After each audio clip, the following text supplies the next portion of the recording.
Hello friends, ഇന്ന് നമ്മൾ tangents അഥവാ തൊടുവരകൾ എന്ന പാഠഭാഗത്തിലെ 2021 SSLC എക്സാമിനേഷനിൽ വന്ന ചോദ്യങ്ങളും അവയുടെ ഉത്തരങ്ങളുമാണ് ഡിസ്കസ് ചെയ്യുന്നത്. ചോദ്യം: P is at a distance of 13 centimeters from the center of a circle of radius 5 centimeters. How many tangents can be drawn from the point P to the circle? Find the length of the tangents. 5 centimetre ആരമുള്ള വൃത്തത്തിന്റെ കേന്ദ്രത്തിൽ നിന്നും 13 centimetre അകലെയുള്ള ബിന്ദുവാണ് P. പിയിൽ നിന്നും വൃത്തത്തിലേക്ക് എത്ര തൊടുവരകൾ വരയ്ക്കാം? തൊടുവരകളുടെ നീളം കണക്കാക്കുക. അപ്പൊ നമുക്ക് ആദ്യം തന്നെ അതിന്റെ ഒരു റഫ് ഫിഗർ വരയ്ക്കാം.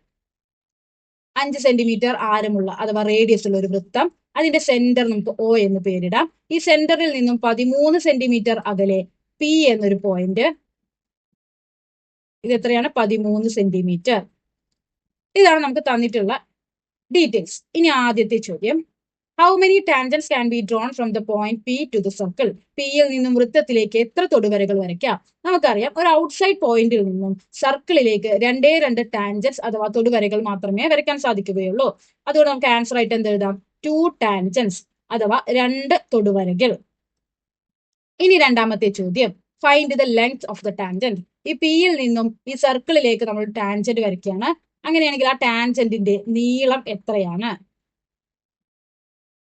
അപ്പൊ നമ്മൾ അവിടെ ഒരു ടാൻജന്റ് വരച്ചിട്ടുണ്ട്. ഇനി നമുക്ക് ഈ ടാൻജന്റും സർക്കിളും കൂട്ടിമുട്ടുന്ന ഭാഗത്തു നിന്നും സർക്കിളിന്റെ സെന്ററിലേക്ക് ഒരു റേഡിയസ് വരയ്ക്കാം. റേഡിയസ് നമുക്കറിയാം എത്രയാണ്? 5 സെന്റിമീറ്റർ ആണ്. ഈ പോയിന്റിനെ നമുക്ക് എ എന്ന് ഇടാം. ഇവിടെ നമുക്ക് അറിയാവുന്ന ഒരു കാര്യമുണ്ട്. ഇതിൽ ആദ്യത്തെ പോയിന്റ്, അതായത് ഒരു സർക്കിളിന്റെ ടാൻജന്റ് അഥവാ തൊടുവരയും റേഡിയസ് അഥവാ ആരവും തമ്മിലുള്ള ആംഗിൾ 90 ഡിഗ്രി ആയിരിക്കും. ഇവിടെ എ പി എന്നത് ഈ സർക്കിളിന്റെ ടാൻജന്റും ഒ എ എന്നത് ഈ സർക്കിളിന്റെ റേഡിയസുമാണ്. അങ്ങനെയാണെങ്കിൽ ഇവ തമ്മിലുള്ള ആംഗിൾ എത്രയായിരിക്കും? 90 ഡിഗ്രിയാണ്. അതായത് നമുക്ക് എന്ത് പറയാം? Triangle O A P is a right angle triangle അഥവാ ഒരു മട്ട ത്രികോണമാണെന്ന് നമുക്ക് പറയാം. മട്ട ത്രികോണമാണെങ്കിൽ അതിന്റെ രണ്ട് സൈഡുകൾ നമുക്ക് അറിയാമെങ്കിൽ മൂന്നാമത്തെ സൈഡ് നമുക്ക് പൈതഗോറസ് തിയറം ഉപയോഗിച്ച് കണ്ടുപിടിച്ചൂടെ? എന്താണ് പൈതഗോറസ് തിയറം?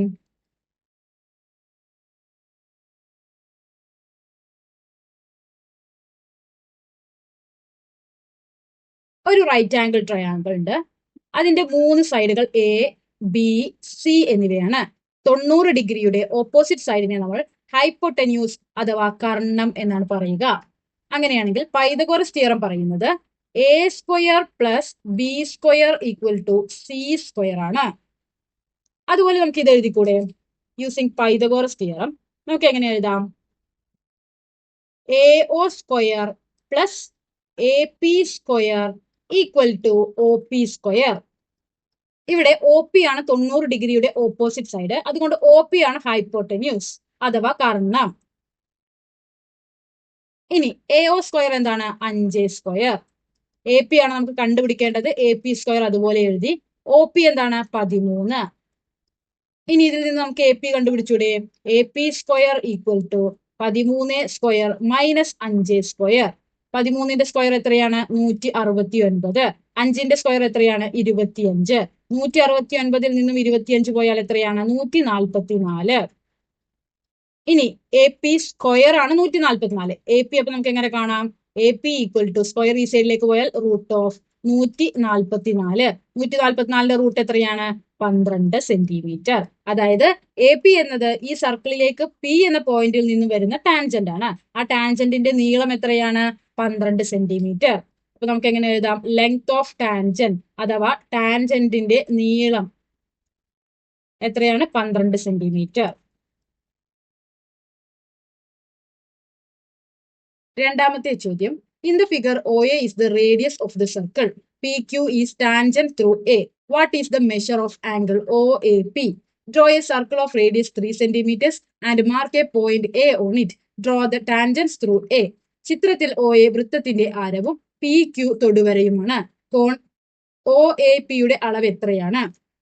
3 സെന്റിമീറ്റർ ആരമുള്ള ഒരു വൃത്തം വരച്ച് വൃത്തത്തിൽ ഒരു ബിന്ദു എ അടയാളപ്പെടുത്തുക. എയുടെ തൊടുവര വരയ്ക്കുക. ഇവിടെ നമുക്ക് ഒ സെന്റർ ആയിട്ടുള്ള ഒരു സർക്കിൾ അഥവാ ഒരു വൃത്തം തന്നിട്ടുണ്ട്. ഒ എ എന്നത് ഈ സർക്കിളിന്റെ റേഡിയസ് അഥവാ ആരമാണ്. പി ക്യു എന്നത് ഈ സർക്കിളിന്റെ ടാൻജന്റ് അഥവാ തൊടുവരയാണ്. ആദ്യത്തെ ചോദ്യം എന്താണ്? What is the measure of angle O A P? ഈ ആംഗിൾ ആണ് നമ്മളോട് ചോദിച്ചിട്ടുള്ളത്. നമുക്കറിയാം ഇവിടെ ആദ്യത്തെ പോയിന്റ് എന്താണ്? സർക്കിളിന്റെ റേഡിയസും ടാൻജന്റും തമ്മിലുള്ള കോൺ 90 ഡിഗ്രി ആയിരിക്കും. ഇവിടെ ഒ എ എന്നത് റേഡിയസും പി ക്യു എന്നത് ടാൻജന്റുമാണ്. അങ്ങനെയാണെങ്കിൽ അവ തമ്മിലുള്ള ആംഗിൾ എത്രയായിരിക്കും? 90 ഡിഗ്രി ആയിരിക്കും. അപ്പൊ ആദ്യത്തെ ചോദ്യത്തിന്റെ ഉത്തരം എന്താണ്? Angle O A P equal to 90 degree. ഇനി രണ്ടാമത്തെ ചോദ്യം, draw a circle of radius 3 centimetres. 3 centimetre radius അഥവാ ആരമുള്ള ഒരു സർക്കിൾ വരയ്ക്കണം. ഇതാണ് സർക്കിളിന്റെ സെന്റർ. ഇവിടെ നിന്ന് ഇവിടേക്കുള്ള ഡിസ്റ്റൻസ് എത്രയാണ്? 3 സെന്റിമീറ്റർ. ഇനി എന്താണ് പറഞ്ഞിട്ടുള്ളത്? Mark a point A on it. അതായത് ഈ സർക്കിളിൽ എ എന്നൊരു പോയിന്റ് മാർക്ക് ചെയ്യണം. അപ്പൊ നമ്മൾ എന്ത് ചെയ്യുന്നു? ഇവിടെ ഒരു പോയിന്റ് മാർക്ക് ചെയ്ത് എ എന്ന് പേരിടുന്നു. Draw the tangents through A. ഈ എയിലൂടെ നമുക്കൊരു ടാൻജന്റ് വരയ്ക്കാം. അപ്പൊ വെറുതെ നമുക്ക് ഇങ്ങനെ വരയ്ക്കാൻ സാധിക്കില്ല. അതിനായിട്ട് നമ്മൾ ഈ സെന്ററിൽ നിന്നും എയിലേക്ക് ഒരു റേഡിയസ് അഥവാ ആരം വരയ്ക്കണം. ഇപ്പോൾ ഒ എ എന്നത് ഈ സർക്കിളിന്റെ റേഡിയസ് അഥവാ ആരമാണ്. ഇനി ഈ റേഡിയസിന് പെർപെൻഡിക്കുലറായി അഥവാ ലംബമായി നമുക്ക് എയിലൂടെ ഒരു ലൈൻ വരയ്ക്കണം. അതിന് നമുക്ക് പ്രൊട്രാക്ടർ ഉപയോഗിച്ച് ഈ ലൈനിൽ നിന്നും 90 ഡിഗ്രി അളന്നതിന് ശേഷം വരയ്ക്കാം. അല്ലെങ്കിൽ സ്കെയിൽ ഉപയോഗിച്ച് തന്നെ ഒ എ എന്ന ലൈനിന് പെർപെൻഡിക്കുലർ ആയിട്ട് ഒരു ലൈൻ വരയ്ക്കാം. ഈ ആംഗിൾ അതുപോലെ ഈ ആംഗിളും 90 ഡിഗ്രി വീതമാണെന്ന് ഉറപ്പുവരുത്താം. അടുത്ത ചോദ്യം, draw a circle of radius 3 centimeters. Mark a point P outside the circle at a distance 7 centimeters from the center. Draw tangents from P to the circle. Measure the length of the tangents. 3 centimetre ആരമുള്ള വൃത്തം വരയ്ക്കുക. വൃത്ത കേന്ദ്രത്തിൽ നിന്നും 7 centimetre അകലെ P എന്ന ബിന്ദു അടയാളപ്പെടുത്തുക. പിയിൽ നിന്നും വൃത്തത്തിലേക്കുള്ള തൊടുവരകൾ വരയ്ക്കുക. തൊടുവരകളുടെ നീളം അളന്നെഴുതുക. ആദ്യം എന്താണ് പറഞ്ഞിട്ടുള്ളത്? Draw a circle of radius 3 centimetres. 3 centimetre ആരമുള്ള ഒരു വൃത്തം വരയ്ക്കാം. ഇനി എന്താണ് പറഞ്ഞിട്ടുള്ളത്? Mark a point P outside the circle at a distance 7 centimetre from the centre. ഈ സെന്ററിനെ നമുക്ക് ഒ എന്ന് നെയിം ചെയ്യുകയാണെങ്കിൽ സെന്ററിൽ നിന്നും 7 സെന്റിമീറ്റർ അകലെ നമുക്കൊരു പോയിന്റ് ഇടണം. അപ്പൊ 7 സെന്റിമീറ്റർ നമുക്ക് സ്കെയിൽ ഉപയോഗിച്ച് അളന്നതിന് ശേഷം നമുക്ക് അവിടെ പി എന്ന ലെറ്റർ കൊണ്ട് സൂചിപ്പിക്കാം. ഇനി ഒയിൽ നിന്ന് പിയിലേക്ക് നമുക്കൊരു സ്ട്രെയിറ്റ് ലൈൻ വരയ്ക്കാം. ഒയിൽ നിന്ന് പിയിലേക്കുള്ള ഡിസ്റ്റൻസ് എത്രയാണ്? 7 സെന്റിമീറ്റർ ആണ്. ഇനി നമുക്ക് പിയിൽ നിന്നും ഈ സർക്കിളിലേക്ക് ടാൻജൻസ് അഥവാ തൊടുവരകൾ വരയ്ക്കണം. അതിനായി ഒയിൽ നിന്ന് പിയിലേക്കുള്ള ഡിസ്റ്റൻസിന്റെ കറക്റ്റ് പകുതി എടുക്കണം. അതായത് 7നെ 2 കൊണ്ട് ഹരിച്ചാൽ 7ന്റെ പകുതി എത്ര വരും? 3.5 സെന്റിമീറ്റർ. ഇപ്പൊ സ്കെയിൽ ഉപയോഗിച്ച് 3.5 സെന്റിമീറ്റർ അളന്നതിന് ശേഷം ആ പോയിന്റിൽ വെച്ച് ആ പോയിന്റ് സെന്റർ ആക്കി 3.5 സെന്റിമീറ്റർ ആഴമുള്ള ഒരു സർക്കിൾ വരയ്ക്കണം. ഈ സർക്കിൾസ് മീറ്റ് ചെയ്യുന്ന ഈ 2 പോയിന്റ്സിനെ നമുക്ക് എ ബി എന്ന ലെറ്റർ കൊണ്ട് സൂചിപ്പിക്കാം. ഇനി പിയിൽ നിന്ന് എയിലേക്കും പിയിൽ നിന്ന് ബിയിലേക്കും 2 സ്ട്രെയിറ്റ് ലൈൻസ് വരയ്ക്കണം. ഈ പി എ പി ബി എന്നീ 2 ലൈനുകളാണ് ഈ സർക്കിളിന്റെ ടാൻജൻസ് അഥവാ തൊടുവരകൾ. ഇനി എന്താണ് പറഞ്ഞിട്ടുള്ളത്? Measure the length of the tangents. ഈ 2 ടാൻജൻസ് അഥവാ തൊടുവരകളുടെയും നീളം അളന്നെഴുതണം. സ്കെയിൽ ഉപയോഗിച്ച് പിയിൽ നിന്ന് എയിലേക്കും പിയിൽ നിന്ന് ബിയിലേക്കുമുള്ള ഡിസ്റ്റൻസ് അളന്നു കഴിഞ്ഞാൽ നമുക്ക് അപ്രോക്സിമേറ്റ്ലി 6.3 സെന്റിമീറ്റർ കിട്ടും. അപ്പൊ ടാൻജൻസിന്റെ നീളം എത്രയാണ്? 6.3 സെന്റിമീറ്റർ. അടുത്ത ചോദ്യം, in the figure AB, BC and AC touches the circle at the points Z, X and Y. Angle ZXY equal to 60 degree. Angle XZY equal to 50 degree. Find the measures of angle A, angle B and angle C. ചിത്രത്തിൽ A B B C A C എന്നീ വരകൾ വൃത്തത്തെ Z X Y എന്നീ ബിന്ദുക്കളിൽ തൊടുന്നു. കോൺ ZXY 60 ഡിഗ്രി, കോൺ XZY 50 ഡിഗ്രി. Angle A, angle B, angle C എന്നിവ കണക്കാക്കുക. അപ്പോൾ നമുക്ക് ഇവിടെ എ ബി സി എന്നൊരു ട്രയാങ്കിൾ തന്നിട്ടുണ്ട്. അതിന്റെ ഉള്ളിലായിട്ട് ഒരു ഇൻസർക്കിൾ ഉണ്ട്. അതിന്റെ ഉള്ളിലായി വീണ്ടും ഒരു ട്രയാങ്കിൾ ഉണ്ട്, ZXY എന്ന ട്രയാങ്കിൾ. ഇനി O ആണ് ഇതിന്റെ സെന്റർ. ഈ ZXY എന്ന ഈ ട്രയാങ്കിളിന്റെ 2 കോണുകൾ നമുക്ക് തന്നിട്ടുണ്ട്. അങ്ങനെയാണെങ്കിൽ നമുക്ക് മൂന്നാമത്തെ കോൺ കണ്ടുപിടിച്ചൂടെ? നമുക്കറിയാം, ഒരു ട്രയാങ്കിളിന്റെ 3 കോണുകൾ കൂട്ടിക്കഴിഞ്ഞാൽ 180 ഡിഗ്രി കിട്ടണം. അപ്പൊ അതിൽ നിന്ന് 50 ഡിഗ്രിയും 60 ഡിഗ്രിയും പോയി കഴിഞ്ഞാൽ എത്രയാണ്? 70 ഡിഗ്രി. അപ്പൊ ഈ ആംഗിൾ എത്ര വരും? 70 ഡിഗ്രി. ഇനി നമുക്ക് കണ്ടുപിടിക്കേണ്ടത് എ ബി സി എന്നീ 3 ആംഗിൾസ് ആണ്. അതിനായിട്ട് നമ്മൾ ടാൻജൻസ് അഥവാ തൊടുവരകൾ എന്ന പാഠത്തിൽ നമ്മൾ പഠിക്കുന്ന ഒരു പോയിന്റ് നമുക്ക് പറയാം. ഇവിടെ ഒരു സർക്കിൾ ഉണ്ട്. ഈ സർക്കിളിന്റെ സെന്റർ ആണ് ഇത്. ഇവിടെ ഒരു കോഡ് അഥവാ ഒരു ഞാണ് വന്നിട്ടുണ്ട്. ഈ ഞാണിൽ നിന്നുമാണ് കേന്ദ്ര കോഡ് x ഡിഗ്രി വന്നിട്ടുള്ളത്. ഇനി അതേ കോഡിനെ ടച്ച് ചെയ്തുകൊണ്ട് വരുന്ന ടാൻജൻസ് ആണ് ഇവ രണ്ട്. ഈ ടാൻജൻസ് തമ്മിലുള്ള കോണുകൾ എത്രയാണ്? 180 - x ഡിഗ്രി ആണ്. ഇതാണ് നമുക്ക് ഇവിടെ അറിഞ്ഞിരിക്കേണ്ട ഒരു കാര്യം. ഈ പിക്ചർ ഉപയോഗിച്ചാണ് നമ്മൾ ഈ പ്രോബ്ലം സോൾവ് ചെയ്യാനായിട്ട് പോകുന്നത്. അപ്പൊ ആദ്യം തന്നെ ഈ സർക്കിൾ അഥവാ ഈ വൃത്തത്തിന്റെ ഒരു കോഡ് അഥവാ ഒരു ഞാണാണ് ഈ ZY എന്നത്. അപ്പൊ ഈ ZY നെ നമ്മൾ ഒരു കോഡാക്കി എടുക്കുകയാണ്. ഈ ZY യിൽ നിന്ന് നമ്മൾ സർക്കിളിന്റെ സെന്ററിലേക്ക് ഒരു ആംഗിൾ ഉണ്ടാക്കുകയാണ്. ഓക്കെ, അപ്പൊ ഈ ZY എന്ന കോഡിന്റെ കേന്ദ്ര കോണാണ് ഇത്. ഓക്കെ, നമുക്കറിയാം കേന്ദ്ര കോൺ x ഡിഗ്രി ആണെങ്കിൽ ഇത് എത്ര വരും? 180 - x ഡിഗ്രി ആയിരിക്കും എന്ന് നമ്മൾ എന്ത് ചെയ്തു? പഠിച്ചു. അപ്പൊ നമുക്ക് കേന്ദ്ര കോൺ കണ്ടുപിടിച്ചു കഴിഞ്ഞാൽ ആംഗിൾ A കണ്ടുപിടിക്കാം. സർക്കിൾസ് ആൻഡ് ആംഗിൾസ് അഥവാ വൃത്തങ്ങളും കോണുകളും എന്ന പാഠഭാഗത്തിൽ നമ്മൾ പഠിക്കുന്നുണ്ട്. ഒരു സർക്കിളില് സെന്റർ പോയിന്റ് ഇതാണ്. ഇത് ഈ സർക്കിളിന്റെ കോഡ് അഥവാ ഞാനാണ്. ഈ കോഡിൽ നിന്നും സർക്കിളിന്റെ സെന്ററിലേക്ക് വരുന്ന ആംഗിൾ x ഡിഗ്രി ആണെങ്കിൽ ഇതേ കോഡിൽ നിന്നും സർക്കിളിലേക്ക് വരുന്ന ആംഗിൾ അഥവാ വൃത്തത്തിലേക്ക് വരുന്ന ആംഗിൾ x/2 ഡിഗ്രി ആയിരിക്കും. ഇത് നമ്മൾ സർക്കിൾസ് ആൻഡ് ആംഗിൾസ് അഥവാ വൃത്തങ്ങളും കോണുകളും എന്ന പാഠഭാഗത്തിൽ പഠിക്കുന്നതാണ്. അപ്പോൾ ഇവിടെ ZY എന്നത് ഒരു കോഡാണ്. ഈ കോഡിൽ നിന്നും വൃത്ത കേന്ദ്രത്തിലേക്ക് വരുന്ന ആംഗിൾ ആണ് ഇത്. ഇതേ കോഡിൽ നിന്നും വൃത്തത്തിലേക്ക് വരുന്ന ആംഗിൾ ആണ് ആംഗിൾ ZXY. അത് എത്രയാണ്? 60 ഡിഗ്രിയാണ്. അങ്ങനെയാണെങ്കിൽ കേന്ദ്ര കോൺ എത്രയായിരിക്കും? ഇത് x ഡിഗ്രി ആണെങ്കിൽ ഇത് x/2 ഡിഗ്രിയാണ്. അതായത് കേന്ദ്ര കോണിന്റെ പകുതിയാണ് 60 ഡിഗ്രി. അപ്പൊ കേന്ദ്ര കോണ് 60ന്റെ ഇരട്ടി, അതായത് 120 ഡിഗ്രിയാണ്. അതായത് നമുക്ക് ഇവിടെ എന്ത് ചെയ്തു? ZY യിൽ നിന്നും വരുന്ന കേന്ദ്ര കോൺ അഥവാ സെൻട്രൽ ആംഗിൾ 120 ഡിഗ്രി ആണെന്ന് കിട്ടി. ഇനി നമുക്ക് ഇതേ ZY യിൽ നിന്നും വരുന്ന ടാൻജന്റുകൾ അഥവാ തൊടുവരകളാണ് AZ ഉം AY ഉം. അങ്ങനെയാണെങ്കിൽ ഇവ തമ്മിലുള്ള ആംഗിൾസ് കണ്ടുപിടിച്ചൂടെ? എങ്ങനെയാണ്? 180 - x ഡിഗ്രി, അതായത് 180 - 120 ഡിഗ്രി എത്ര വരും? 60 ഡിഗ്രി. അതായത് ആംഗിൾ A എന്നത് 60 ഡിഗ്രിയാണ്. അപ്പൊ നമുക്ക് അത് എങ്ങനെയാണ് എഴുതുക? ആദ്യം നമ്മൾ കണ്ടുപിടിക്കുന്നത് ആംഗിൾ A ആണ്. നമ്മൾ എന്ത് ചെയ്യുന്നു? ZY is taken as code. ZY നെ നമ്മൾ ഒരു കോഡ് അഥവാ ഒരു ഞാണായിട്ട് എടുക്കുന്നു. ഇനി സെൻട്രൽ ആംഗിൾ അഥവാ കേന്ദ്ര കോഡ് എത്രയാണ് നമ്മൾ കണ്ടുപിടിക്കുന്നത്? Central angle of code ZY എന്ന ഞാണിന്റെ സെൻട്രൽ ആംഗിൾ ZOY എങ്ങനെയാണ് നമ്മൾ കണ്ടുപിടിക്കുക? Angle ZXY into 2. Angle ZXY എത്രയാണ്? 60 ഡിഗ്രിയാണ്. 60 × 2 = 120 ഡിഗ്രി. അപ്പോൾ therefore ആംഗിൾ A = അപ്പൊ നമുക്ക് എങ്ങനെ ആംഗിൾ A കാണാം? 180 - ആംഗിൾ ZOY അഥവാ കേന്ദ്ര കോൺ. 180ൽ നിന്നും 120 പോയി കഴിഞ്ഞാൽ എത്രയാണ്? 60 ഡിഗ്രി. അതായത് ആംഗിൾ A എന്നത് 60 ഡിഗ്രിയാണ്. ഇനി ഇതുപോലെ നമ്മൾ ആംഗിൾ B കണ്ടുപിടിക്കാൻ പോവുകയാണ്. ആംഗിൾ B കണ്ടുപിടിക്കുന്ന സമയത്ത് നമ്മൾ കോഡായിട്ട് എടുക്കുന്നത് ആരെയാണ്? ZX എന്നതിനെയാണ്. Okay, ZX is taken as code, അഥവാ ZX നെ നമ്മൾ ഒരു ഞാണായിട്ട് തെരഞ്ഞെടുക്കുന്നു. ഇനി നമുക്ക് കണ്ടുപിടിക്കേണ്ടത് central angle of code ZX. ZX എന്ന ഞാണിന്റെ സെൻട്രൽ ആംഗിൾ അഥവാ കേന്ദ്ര കോൺ എങ്ങനെയാ കണ്ടുപിടിക്കുക? ആദ്യം തന്നെ ഈ സെന്റർ പോയിന്റിൽ നിന്നും എക്സിലേക്ക് ഒരു ലൈൻ വരച്ച്, ഇതാണ് നമ്മുടെ ZX-ന്റെ കേന്ദ്ര കോൺ അഥവാ സെൻട്രൽ ആംഗിൾ. ഇനി ഇതെങ്ങനെ കണ്ടുപിടിക്കുക? ഈ ZX എന്ന കോഡിൽ നിന്നും വൃത്തത്തിലേക്ക് വരുന്ന ആംഗിൾ ആണ് ആംഗിൾ ZYX. അപ്പോൾ ആംഗിൾ ZOX എന്നത് എത്രയാണ്? Angle ZYX into 2.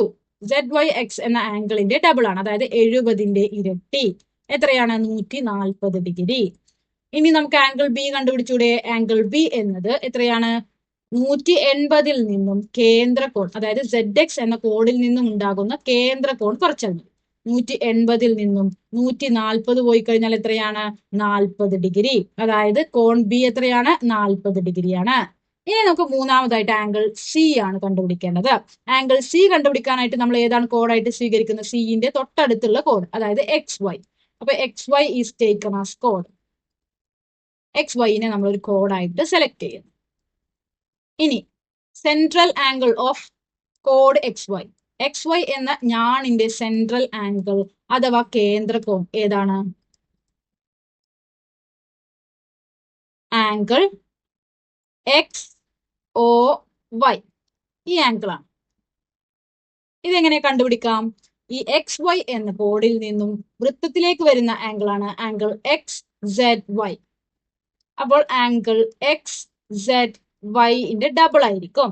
Angle XZY നമുക്ക് തന്നിട്ടുണ്ട് 50 ഡിഗ്രി. 50 ഡിഗ്രിയുടെ ഇരട്ടി എത്രയാണ്? 100. അപ്പൊ നമുക്ക് എന്ത് ചെയ്തു? കേന്ദ്രകോൺ കിട്ടി 100 ഡിഗ്രി. ഇവിടെ നമുക്ക് 140 ഡിഗ്രിയാണ് കിട്ടിയത്. ഇവിടെ നമുക്ക് എത്ര കിട്ടി? 100 ഡിഗ്രി. ഇനി നമുക്ക് എങ്ങനെയാണ് ആംഗിൾ സി കണ്ടുപിടിക്കുക? ആംഗിൾ സി എന്നത് 180 ഡിഗ്രിയിൽ നിന്നും കേന്ദ്രകോൺ കുറച്ചതായിരിക്കും. Angle XOY കുറച്ചതായിരിക്കും.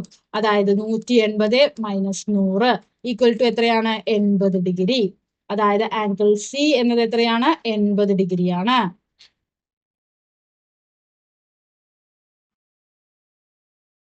അടുത്ത ചോദ്യം. In the figure, circle with the center O touches the sides of the triangle ABC at the points P, Q and R. If angle B equal to 50 degree, what is angle POR? ചിത്രത്തിൽ O കേന്ദ്രമായ വൃത്തം ABC എന്ന ത്രികോണത്തിന്റെ വശങ്ങളെ PQR എന്നീ ബിന്ദുക്കളിൽ തൊടുന്നു. കോൺ B equal to 50 degree ആയാൽ കോൺ POR എത്രയാണ്? അപ്പോൾ ഇവിടെ നമുക്കൊരു ട്രയാങ്കിൾ ABC എന്നൊരു ട്രയാങ്കിൾ അഥവാ ഒരു ത്രികോണം തന്നിട്ടുണ്ട്. അതിന്റെ ഉള്ളിലായിട്ട് ഒരു ഇൻ സർക്കിൾ തന്നിട്ടുണ്ട്. PQR എന്നീ പോയിന്റുകളിൽ ABC എന്ന ട്രയാങ്കിളിനെ ഈ സർക്കിൾ ടച്ച് ചെയ്യുന്നുണ്ട്. ഇവിടെ നമുക്ക് ആംഗിൾ B 50 ഡിഗ്രി തന്നിട്ടുണ്ട്. കണ്ടുപിടിക്കേണ്ടത് ആംഗിൾ POR ആണ്. നമുക്കറിയാം ഈ രണ്ടാമത്തെ പിക്ചറിൽ നമ്മൾ എന്താ പഠിക്കുന്നത്? ഇവിടെ നമുക്കൊരു സർക്കിൾ തന്നിട്ടുണ്ട്. ഈ സർക്കിളിൽ നിന്ന് രണ്ട് ടാൻജൻസ് വന്നിട്ടുണ്ട്. ഈ ടാൻജൻസ് സർക്കിളിൽ തട്ടുന്ന ഭാഗത്ത് നിന്നും തട്ടുന്ന പോയിന്റിൽ നിന്നും സർക്കിളിന്റെ സെന്ററിലേക്ക് ഒരു ആംഗിൾ വന്നിട്ടുണ്ട്. സെൻട്രൽ ആംഗിൾ അഥവാ കേന്ദ്രകോൺ. അത് എത്രയാണ്? X ഡിഗ്രിയാണ്. അങ്ങനെയെങ്കിൽ ആ ടാൻജൻസ് തമ്മിലുള്ള ആംഗിൾ എത്രയാണ്? 180 മൈനസ് X ഡിഗ്രിയാണ്. ഇവിടെ സർക്കിളിന്റെ സെന്ററിലേക്ക് വന്നിട്ടുള്ള ആംഗിൾ ആണ് ആംഗിൾ POR. അങ്ങനെയെങ്കിൽ ആംഗിൾ POR X ഡിഗ്രിയാണ്. ആംഗിൾ POR X ഡിഗ്രി ആണെങ്കിൽ അതേ പോയിന്റിൽ നിന്നും വരുന്ന രണ്ട് ടാൻജൻസ് തമ്മിലുള്ള ആംഗിൾ എത്രയാണ്? 180 നിന്നും X ഡിഗ്രി കുറച്ചതാണ്. ഇവിടെ നമുക്ക് ആംഗിൾ B തന്നിട്ടുണ്ട്. അതായത് 180 മൈനസ് X ഡിഗ്രി നമുക്ക് തന്നിട്ടുണ്ട് 50 ഡിഗ്രിയാണ്. അതിൽ നിന്ന് നമുക്ക് X കണ്ടുപിടിച്ചൂടെ? 180 മൈനസ് 50 എത്രയാണ്? 130 ഡിഗ്രി. അതായത് ഈ സർക്കിളിന്റെ കേന്ദ്രകോൺ എന്ന് പറയുന്നത് 130 ഡിഗ്രിയാണ്. Therefore, angle POR equal to 130 degree. ഇനി രണ്ടാമത്തെ ചോദ്യം.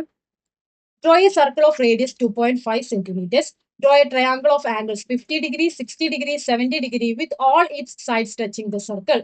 2.5 സെന്റിമീറ്റർ ആരമുള്ള ഒരു വൃത്തം വരയ്ക്കുക. വശങ്ങളെല്ലാം ഈ വൃത്തത്തെ തൊടുന്നതും കോണുകൾ 50 ഡിഗ്രി, 60 ഡിഗ്രി, 70 ഡിഗ്രിയുമായി ത്രികോണം വരയ്ക്കുക. അപ്പൊ ആദ്യം തന്നെ നമുക്ക് ഒരു റഫ് ഫിഗർ വരയ്ക്കാം. 2.5 സെന്റിമീറ്റർ റേഡിയസ് അഥവാ ആരമുള്ള ഒരു വൃത്തമാണ് ആദ്യം വരയ്ക്കേണ്ടത്. അപ്പൊ നമുക്ക് ആദ്യം തന്നെ ഒരു റഫ് ആയിട്ട് ഒരു സർക്കിൾ വരയ്ക്കാം. ഓക്കെ, ഇതിന്റെ റേഡിയസ് എത്രയാണ്? 2.5 സെന്റിമീറ്റർ ആണ്. ഇനി എന്താണ് പറഞ്ഞിട്ടുള്ളത്? നമുക്കൊരു ത്രികോണം വരയ്ക്കാം. ത്രികോണത്തിന്റെ 3 വശങ്ങളും സർക്കിളിൽ ടച്ച് ചെയ്തിട്ടുണ്ടാവണം. നമുക്ക് രണ്ട് തരത്തിൽ എന്ത് ചെയ്യാം? സർക്കിൾസും ട്രയാങ്കിൾസും വരയ്ക്കാം. ഒന്ന്, ഒരു സർക്കിൾ വരച്ച് അതിന്റെ ഉള്ളിലായിട്ട് ട്രയാങ്കിൾ അഥവാ ത്രികോണം വരയ്ക്കാം. ഇനി രണ്ടാമത് ഒരു സർക്കിൾ വരച്ച് അതിന്റെ പുറത്തായിട്ട് ഒരു ട്രയാങ്കിൾ വരയ്ക്കാം. ഈ രണ്ട് ട്രയാങ്കിൾസിന്റെ പ്രത്യേകത എന്താ? ഇവിടെ ട്രയാങ്കിളിന്റെ അഥവാ ത്രികോണത്തിന്റെ മൂലകളാണ് സർക്കിളിൽ ടച്ച് ചെയ്യുന്നത്. ഇവിടെയോ ട്രയാങ്കിൾ അഥവാ ത്രികോണത്തിന്റെ വശങ്ങളാണ് സർക്കിളിൽ ടച്ച് ചെയ്യുന്നത്. അപ്പൊ ഇവിടെ നമ്മളോട് വശങ്ങൾ സർക്കിളിൽ ടച്ച് ചെയ്യുന്ന ട്രയാങ്കിൾ അഥവാ ത്രികോണം വരയ്ക്കാനാണ് പറഞ്ഞിട്ടുള്ളത്. അപ്പൊ ഏത് ചിത്രമാണ്? ഈ ചിത്രമാണ് നമ്മൾ വരയ്ക്കുന്നത്. അപ്പൊ നമുക്ക് ഇതിന്റെ മുകളിലൂടെ നമുക്ക് എന്ത് ചെയ്യണം? ഒരു ട്രയാങ്കിൾ അഥവാ ഒരു ത്രികോണം വരയ്ക്കാം. ഇനി ഈ ത്രികോണത്തിന്റെ 3 ആംഗിൾസ് നമുക്ക് തന്നിട്ടുണ്ട്. 50 ഡിഗ്രി, 60 ഡിഗ്രി, 70 ഡിഗ്രി. ഇതെങ്ങനെയാണ് വരയ്ക്കുക?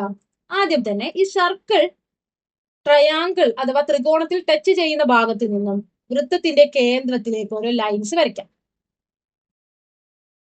ഇനി ഇവിടെ നമ്മൾ നേരത്തെ പറഞ്ഞ ചോദ്യത്തിൽ പറഞ്ഞ പോലെ തന്നെ ABC എന്ന് നമ്മൾ പേരിടുകയാണെങ്കിൽ എ എന്ന പോയിന്റിൽ നിന്നും വൃത്തത്തിലേക്ക് വരുന്ന രണ്ട് ടാൻജൻസ് ആണ് ഇത്. ആ ടാൻജൻസ് വൃത്തത്തിൽ ടച്ച് ചെയ്യുന്ന ഭാഗത്ത് നിന്നും സർക്കിളിന്റെ സെന്ററിലേക്ക് ഒരു ആംഗിൾ വന്നിട്ടുണ്ട്. അതാണ് ഈ ആംഗിൾ. അപ്പോൾ ഇത് എക്സ് ഡിഗ്രി ആണെങ്കിൽ ഇത് 180 മൈനസ് എക്സ് ഡിഗ്രി ആണെന്ന് നമ്മൾ നേരത്തെ പറഞ്ഞിരുന്നു. അപ്പോൾ ഇവിടെ 180 മൈനസ് എക്സ് ഡിഗ്രി 50 ഡിഗ്രിയാണ് വന്നിട്ടുള്ളത്. അങ്ങനെയാണെങ്കിൽ എക്സ് ഡിഗ്രി എത്രയായിരിക്കും? 180 നിന്നും 50 കുറച്ചാൽ 130 ഡിഗ്രി. ഇനി അതുപോലെ ഇവിടെ 180 നിന്നും 60 കുറച്ചാൽ എത്രയാണ്? 120 ഡിഗ്രി. ഇവിടെ 180 നിന്നും 70 കുറച്ചാൽ എത്രയാണ്? 110 ഡിഗ്രി. അപ്പൊ നമുക്ക് 3 സെൻട്രൽ ആംഗിൾസും അഥവാ കേന്ദ്ര കോണുകൾ നമുക്ക് കിട്ടിയിട്ടുണ്ട്. ഇനി നമുക്ക് ഈസി ആയിട്ട് വരച്ചൂടെ? എങ്ങനെയാണ് വരയ്ക്കുക നോക്കാം. ആദ്യം തന്നെ 2.5 സെന്റിമീറ്റർ ആരമുള്ള ഒരു സർക്കിൾ വരയ്ക്കാം.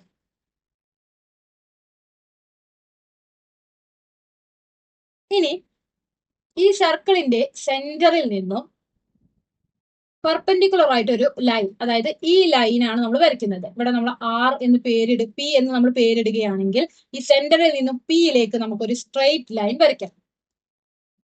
ചെയ്യേണ്ടത്, ഈ സെന്ററിൽ നിന്നും പിയിലേക്കുള്ള ലൈനിൽ നിന്നും 130 ഡിഗ്രി ആംഗിൾ പ്രൊട്രാക്ടർ ഉപയോഗിച്ചെടുത്തതിന് ശേഷം അടുത്ത ലൈൻ വരയ്ക്കാം. അപ്പൊ നമുക്ക് ഇവിടെ നിന്ന് 130 ഡിഗ്രി പ്രൊട്രാക്ടർ ഉപയോഗിച്ച് അടയാളപ്പെടുത്തിയിട്ട് അടുത്ത സ്ട്രെയിറ്റ് ലൈൻ വരയ്ക്കാം. അപ്പോൾ പ്രൊട്രാക്ടർ ഉപയോഗിക്കുമ്പോൾ എവിടെയാണ് 130 ഡിഗ്രി? ഇവിടെ ആയിട്ടാണ് വരുന്നത്. ഇവിടേക്ക് നമുക്കൊരു സ്ട്രെയിറ്റ് ലൈൻ വരയ്ക്കാം. അപ്പോൾ ഈ ആംഗിൾ എത്രയാണ്? 130 ഡിഗ്രി. ഇനി ഈ ലൈനിൽ പ്രൊട്രാക്ടർ വെച്ചതിന് ശേഷം 120 ഡിഗ്രി അളന്ന് നമുക്ക് മറ്റൊരു സ്ട്രെയിറ്റ് ലൈൻ വരയ്ക്കാം. ഇവിടെയാണ് 120 ഡിഗ്രി വരുന്നത്. അവിടേക്ക് നമുക്കൊരു സ്ട്രെയിറ്റ് ലൈൻ വരയ്ക്കാം. ഈ ആംഗിൾ 120 ഡിഗ്രി. ഈ ആംഗിൾ എത്രയാണ്? അപ്പോൾ 110 ഡിഗ്രി ആയിരിക്കും. ഇനി ഈ ഓരോ ലൈനുകൾക്കും പെർപെൻഡിക്കുലർ ആയിട്ട് അഥവാ ലംബമായി നമുക്ക് ലൈൻസ് വരയ്ക്കാം. ആദ്യം തന്നെ ഈ ലൈനിന് ലംബമായി നമുക്കൊരു സ്ട്രെയിറ്റ് ലൈൻ വരയ്ക്കാം. ഇനി ഈ ലൈനിന് ലംബമായി നമുക്ക് മറ്റൊരു സ്ട്രെയിറ്റ് ലൈൻ വരയ്ക്കാം. ഇതുപോലെ ഈ മൂന്നാമത്തെ ലൈനിനും ലംബമായി മൂന്നാമതൊരു ലൈൻ വരയ്ക്കാം. ഇനി നമുക്ക് ഈ ട്രയാങ്കിളിന് നെയിം ഇടാം. A B C. എ എന്ന ആംഗിൾ അളന്ന് നോക്കിയാൽ നമുക്ക് മനസ്സിലാവും 50 ഡിഗ്രി ആയിരിക്കും. ബി എന്ന ആംഗിൾ 60 ഡിഗ്രി ആയിരിക്കും. സി എന്ന ആംഗിൾ 70 ഡിഗ്രി ആയിരിക്കും. ആറാമത്തെ ചോദ്യം, ഒരു പാരഗ്രാഫ് തന്നിട്ട് അതിൽ നിന്ന് 5 ചോദ്യങ്ങൾ ചോദിച്ച് അത് ആൻസർ ചെയ്യുക എന്നുള്ളതാണ്. ആദ്യം തന്നെ നമുക്ക് എന്താണ് ആ പാരഗ്രാഫ് എന്ന് വായിക്കാം. Circle passing through all the vertices of a triangle is its circumcircle. Like this, the circle touching all the 3 sides of a triangle is its incircle. The point of intersection of the angle bisectors is the incenter. ഒരു ത്രികോണത്തിന്റെ 3 മൂലകളിൽ കൂടിയും കടന്നു പോകുന്ന വൃത്തമാണ് ത്രികോണത്തിന്റെ പരിവൃത്തം. അതുപോലെ ത്രികോണത്തിന്റെ 3 വശങ്ങളെയും തൊടുന്ന വൃത്തമാണ് അന്തർവൃത്തം. ത്രികോണത്തിന്റെ കോണുകളുടെ സമഭാജികൾ മുറിച്ചു കടക്കുന്ന ബിന്ദുവാണ് അന്തർവൃത്ത കേന്ദ്രം. എന്താണ് അവിടെ പറഞ്ഞിട്ടുള്ളത്? ആദ്യം നമുക്കൊരു ട്രയാങ്കിൾ വരയ്ക്കാം, അഥവാ ഒരു ത്രികോണം. ഈ ത്രികോണത്തിന്റെ വെർട്ടിസസ് അഥവാ മൂലകൾ ഏതൊക്കെയാണ്? ഈ 3 എണ്ണമാണ്. ഇതിലൂടെ പാസ് ചെയ്യുന്ന ഒരു സർക്കിൾ വരയ്ക്കാൻ പറഞ്ഞാൽ എങ്ങനെയാണ് വരയ്ക്കുക? ഇങ്ങനെയാണ് വരയ്ക്കുക. ഇപ്പോ ട്രയാങ്കിളിന്റെ 3 മൂലകളും സർക്കിളിൽ ടച്ച് ചെയ്തിട്ടുണ്ട്. ഈ സർക്കിൾ ഈ ട്രയാങ്കിൾ അഥവാ ത്രികോണത്തിന്റെ പുറത്തുകൂടെയാണ് നമ്മൾ വരച്ചിട്ടുള്ളത്. അതുകൊണ്ട് ഇതിനെ നമ്മൾ സർക്കം സർക്കിൾ അഥവാ പരിവൃത്തം എന്നാണ് പറയുന്നത്. ഇനി ഒരു ട്രയാങ്കിൾ അഥവാ ഒരു ത്രികോണം വരയ്ക്കുന്നു. ഈ ത്രികോണത്തിന്റെ 3 സൈഡുകൾ ടച്ച് ചെയ്തുകൊണ്ട് പാസ് ചെയ്യുന്ന ഒരു സർക്കിൾ വരയ്ക്കാൻ പറഞ്ഞാൽ നമ്മൾ എങ്ങനെയാണ് വരയ്ക്കുക? ട്രയാങ്കിളിന്റെ ഉള്ളിലായിട്ടാണ് നമ്മൾ ആ സർക്കിൾ വരയ്ക്കുക. ഈ സർക്കിളിനെ നമ്മൾ ഇൻ സർക്കിൾ അഥവാ അന്തർവൃത്തം എന്നാണ് പറയുക. അപ്പൊ ഇതാണ് സർക്കം സർക്കിളും ഇൻ സർക്കിളും. ട്രയാങ്കിൾ അഥവാ ത്രികോണത്തിന്റെ 3 വെർട്ടിസസ് അഥവാ മൂലകളിലൂടെ കടന്നു പോകുന്ന വൃത്തത്തെ സർക്കം സർക്കിൾ അഥവാ പരിവൃത്തം എന്ന് പറയുന്നു. ട്രയാങ്കിളിന്റെ 3 സൈഡുകൾ ടച്ച് ചെയ്തു പോകുന്ന സർക്കിളിനെ നമ്മൾ ഇൻ സർക്കിൾ അഥവാ അന്തർവൃത്തം എന്ന് പറയുന്നു. മൂന്നാമതായിട്ട് അവിടെ പറയുന്ന ഒരു കാര്യം, ഒരു ട്രയാങ്കിൾ വരയ്ക്കുന്നു. ഈ ട്രയാങ്കിളിന്റെ ഓരോ മൂലകളിലും ബൈസെക്ടേഴ്സ് അഥവാ സമഭാജികൾ. എന്താണ് സമഭാജികൾ അല്ലെങ്കിൽ ബൈസെക്ടർ എന്ന് പറയുന്നത്? ഈ ആംഗിളിനെ ഈക്വലായി കട്ട് ചെയ്യുന്ന വിധത്തിൽ ഒരു ലൈൻ ഇവിടെ നിന്നും, അതുപോലെ തന്നെ ഒരു ലൈൻ ഇവിടെ നിന്നും, ഈ ആംഗിളിനെ ഒരുപോലെ കട്ട് ചെയ്യുന്ന ഒരു ബൈസെക്ടർ അഥവാ ഒരു സമഭാജി ഇതിലൂടെയും പോയി കഴിഞ്ഞാൽ ഈ 3 വരകളും മീറ്റ് ചെയ്യുന്ന പോയിന്റിനെയാണ് നമ്മൾ പോയിന്റ് ഓഫ് ഇന്റർസെക്ഷൻ എന്ന് പറയുന്നത്. ഈ പോയിന്റ് ഓഫ് ഇന്റർസെക്ഷൻ ആണ് ഈ ഇൻസർക്കിളിന്റെയും സർക്കം സർക്കിളിന്റെയും ഒക്കെ സെന്റർ അഥവാ കേന്ദ്രം എന്ന് പറയുന്നത്. അപ്പോൾ ഈ പോയിന്റിനെ എന്താണ് പറയുക? ഇൻ സെന്റർ അല്ലെങ്കിൽ അന്തർവൃത്ത കേന്ദ്രം എന്നാണ് പറയുക. ഇനി distance from the centre of the circle to the touching point is its radius. അതായത് ഇപ്പൊ ഇതിലാണെങ്കിൽ സെന്റർ ഇതാണ്, ഇൻ സെന്റർ എന്ന് പറയുന്നത് ഇതാണെങ്കിൽ ഈ ഇൻ സെന്ററിൽ നിന്ന് സർക്കിളിലേക്കുള്ള ദൂരം റേഡിയസ് അഥവാ ആരമാണ്. ഇതുപോലെ തന്നെ ഇവിടെയും ഇതാണ് സർക്കിളിന്റെ അഥവാ ട്രയാങ്കിളിന്റെയോ അല്ലെങ്കിൽ സർക്കിളിന്റെയോ സെന്റർ അഥവാ ഇൻ സെന്റർ എങ്കിൽ ഈ ഇൻ സെന്ററിൽ നിന്നും സർക്കിളിലേക്കുള്ള ദൂരമാണ് റേഡിയസ്. ഇനി ഇവിടെ നമുക്കൊരു ABC എന്നൊരു ട്രയാങ്കിൾ തന്നിട്ടുണ്ട്. ഇതിനെ കുറിച്ചാണ് അടുത്തതായിട്ട് പറയുന്നത്. Area of triangle ABC. ഈ ABC എന്ന ട്രയാങ്കിളിന്റെ പരപ്പളവ് എന്ന് പറയുന്നത് sum of the areas of the triangles OBC, OAC and OAB. അതായത് ഏതൊക്കെ ട്രയാങ്കിൾ? OBC, അതുപോലെ തന്നെ OAC, OAB. ഇങ്ങനെ ഈ 3 ട്രയാങ്കിൾസിന്റെയും ഏരിയ കൂട്ടിക്കഴിഞ്ഞാൽ നമുക്ക് ഈ ഹോൾ ട്രയാങ്കിൾ അഥവാ ഈ മുഴുവൻ ത്രികോണത്തിന്റെയും പരപ്പളവ് കിട്ടും. അപ്പൊ അത് കണ്ടുപിടിക്കുന്നത് എങ്ങനെയാണ്? The area of triangle ABC. ആദ്യം തന്നെ OBC എന്ന ഈ ട്രയാങ്കിളിന്റെ ഏരിയ എടുക്കുന്നു. നമുക്കറിയാം ഏരിയ ഓഫ് ട്രയാങ്കിൾ അഥവാ ത്രികോണത്തിന്റെ പരപ്പളവ് കാണാനുള്ള ഇക്വേഷൻ എന്താണ്? Half into base into height. അങ്ങനെയാണെങ്കിൽ ട്രയാങ്കിൾ OBCയുടെ ഏരിയ എങ്ങനെ നമുക്ക് കാണാം? ഹാഫ് ഇൻറ്റു ഈ ട്രയാങ്കിൾ OBCയുടെ ബേസ് എന്ന് പറയുന്നത് BC ആണ്. അത് എത്രയാണ് ലെങ്ത് വരുന്നത്? A ആണ്. A ഇൻറ്റു ഇനി ട്രയാങ്കിൾ OBCയുടെ ഹൈറ്റ് അഥവാ ഉയരം എന്ന് പറയുന്നത് ഈ സർക്കിളിന്റെ റേഡിയസ് അഥവാ R ആണ്. അപ്പൊ നമുക്ക് എന്ത് കിട്ടി? ട്രയാങ്കിൾ OBCയുടെ ഏരിയ എന്ന് പറയുന്നത് ഹാഫ് AR ആണ്. ഇനി അടുത്തതായിട്ട് ട്രയാങ്കിൾ OACയുടെ ഏരിയ എങ്ങനെയാണ്? ഹാഫ് ഇൻറ്റു അതിന്റെ ബേസ് എന്ന് പറയുന്നത് AC എന്ന ലൈൻ ആണ്. അത് എത്രയാണ് അളവ്? B. ഇനി ഹൈറ്റ് എന്ന് പറയുന്നത് നമ്മുടെ സർക്കിളിന്റെ റേഡിയസ് ആണ് R. അപ്പൊ OAC എന്ന ട്രയാങ്കിളിന്റെ ഏരിയ ഹാഫ് BR ആണ്. ഇനി അതുപോലെ തന്നെ ട്രയാങ്കിൾ OABയുടെയും എന്ത് തന്നെയാണ് വരുന്നത്? Half into C into R ആണ്. അപ്പൊ ഈ 3 ഏരിയകളും കൂട്ടിക്കഴിഞ്ഞാൽ നമുക്ക് ട്രയാങ്കിൾ ABCയുടെ ഏരിയ കിട്ടും. അതായത് half AR plus half BR plus half CR. ഇതാണ് നമ്മുടെ ട്രയാങ്കിൾ ABCയുടെ ഏരിയ. ഇനി എന്താ ചെയ്യുന്നത്? R എല്ലാത്തിലും കോമൺ ആയിട്ടുള്ളതാണ് R. അപ്പൊ R നമ്മൾ പുറത്തെടുക്കുന്നു.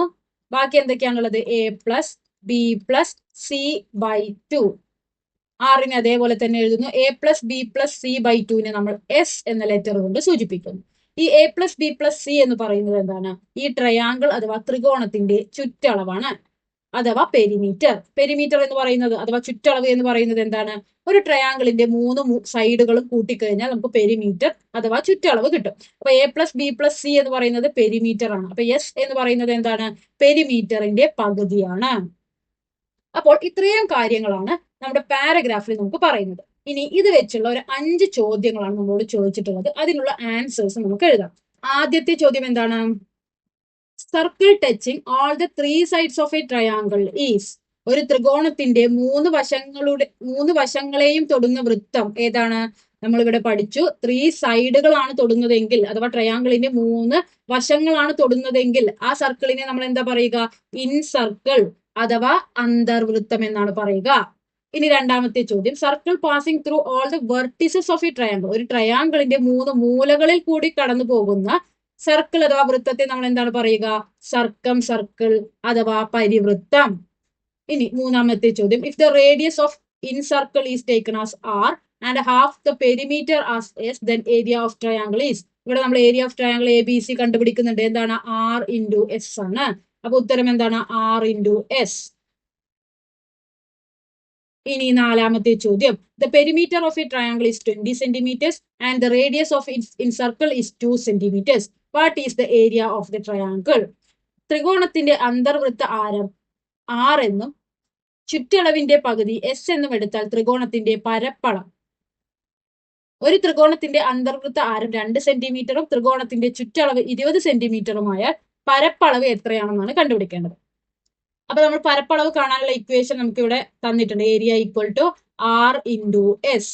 ഇവിടെ എന്തൊക്കെയാണ് നമുക്ക് തന്നിട്ടുള്ളത്? ഗിവൺ ദാറ്റ് പെരിമീറ്റർ തന്നിട്ടുണ്ട്. പെരിമീറ്റർ എത്രയാ? 20 സെന്റിമീറ്റർ. പെരിമീറ്റർ തന്നു കഴിഞ്ഞാൽ നമുക്ക് എസ് കണ്ടുപിടിച്ചൂടെ? എസ് എന്ന് പറയുന്നത് പെരിമീറ്ററിന്റെ പകുതിയാണ്. അതായത് 20ന്റെ പകുതി എത്രയാണ്? 10 സെന്റിമീറ്റർ. ഇനി നമുക്ക് തന്നിട്ടുള്ളത് എന്താണ്? ഇൻ സർക്കിളിന്റെ റേഡിയസ് തന്നിട്ടുണ്ട്. എത്രയാ? 2 സെന്റിമീറ്റർ. ഇത് രണ്ടും കണ്ടു കഴിഞ്ഞാൽ നമുക്ക് ഏരിയ കണ്ടുപിടിച്ചൂടെ? ഏരിയ ഈക്വൽ ടു ആറിന്റെ സ്ഥാനത്ത് 2, എസിന്റെ സ്ഥാനത്ത് 10. 2 × 10 20 സ്ക്വയർ സെന്റിമീറ്റർ ആണ് നമ്മുടെ ട്രയാങ്കിളിന്റെ ഏരിയ എന്ന് പറയുന്നത്. അപ്പോൾ ഡി ക്വസ്റ്റ്യന്റെ ഉത്തരം 20 സ്ക്വയർ സെന്റിമീറ്റർ എന്നാണ്. ഇനി 5ാമത്തെ ചോദ്യം. Area of triangle is 24 square centimeters and its perimeter is 24 centimeters. Radius of the incircle is dash centimeters. ഒരു ത്രികോണത്തിന്റെ പരപ്പളവ് 24 ചതുരശ്ര സെന്റിമീറ്ററും ചുറ്റളവ് 24 സെന്റിമീറ്ററുമായാൽ അന്തർവൃത്ത ആരം എത്രയാണ്? ഇവിടെ നമുക്ക് എന്താണ് കണ്ടുപിടിക്കേണ്ടത്? റേഡിയസ് ഓഫ് ദ ഇൻസർക്കിൾ ആണ്. ഇത് ഏരിയ ഓഫ് ട്രയാങ്കിൾ ആണ്. ഇത് റേഡിയസ് ഓഫ് ദ ഇൻസർക്കിൾ ആണ്. ഇത് പെരിമീറ്ററിന്റെ പകുതിയാണ്. അതായത് ട്രയാങ്കിളിന്റെ പെരിമീറ്ററിന്റെ പകുതിയാണ്. ഓക്കെ, അപ്പൊ ഇതിൽ നിന്ന് നമുക്ക് കണ്ടുപിടിക്കേണ്ടത് ആറാണ്. എങ്ങനെ നമുക്ക് ആറ് കാണാം? ഈ ഇക്വേഷനിൽ നിന്ന് നമുക്ക് അറിയാവുന്ന equation area equal to R into S ആണ്. അപ്പൊ ആറിന് മാത്രം ഈ സൈഡിൽ നിർത്തി എസിന് ആ സൈഡിലേക്ക് കൊണ്ടുപോയാൽ R equal to A by S, A ഹരിക്കണം എസ് എന്ന് നമുക്ക് കിട്ടും. അപ്പൊ ഇങ്ങനെയാണ് ഇക്വേഷൻ. ഇനി നമുക്ക് തന്നിട്ടുള്ളത് എന്തൊക്കെയാണ്? Given that area equal to 24 square centimetre. Area 24 square centimetre ആണെന്നും അതുപോലെ പെരിമീറ്റർ 24 സെന്റിമീറ്റർ ആണെന്നും തന്നിട്ടുണ്ട്. ഏരിയ എന്ന് പറയുന്നത് പരപ്പളവ് 24 സ്ക്വയർ സെന്റിമീറ്റർ, ചുറ്റളവ് 24 സെന്റിമീറ്റർ എന്ന് തന്നിട്ടുണ്ട്. ഇനി നമുക്ക് റേഡിയസ് ഓഫ് ദ ഇൻസർക്കിൾ അഥവാ അന്തർവൃത്ത ആരം എങ്ങനെയാണ് കണ്ടുപിടിക്കുക? R equal to A by S equal to area എത്രയാണ്? 24. ഇനി എസ് എന്ന് പറയുന്നത് എന്താണ്? എസ് എന്ന് പറഞ്ഞാൽ എന്താണ്? പെരിമീറ്ററിന്റെ പകുതിയാണ്. അതായത് 24ന്റെ പകുതി എത്രയാണ്?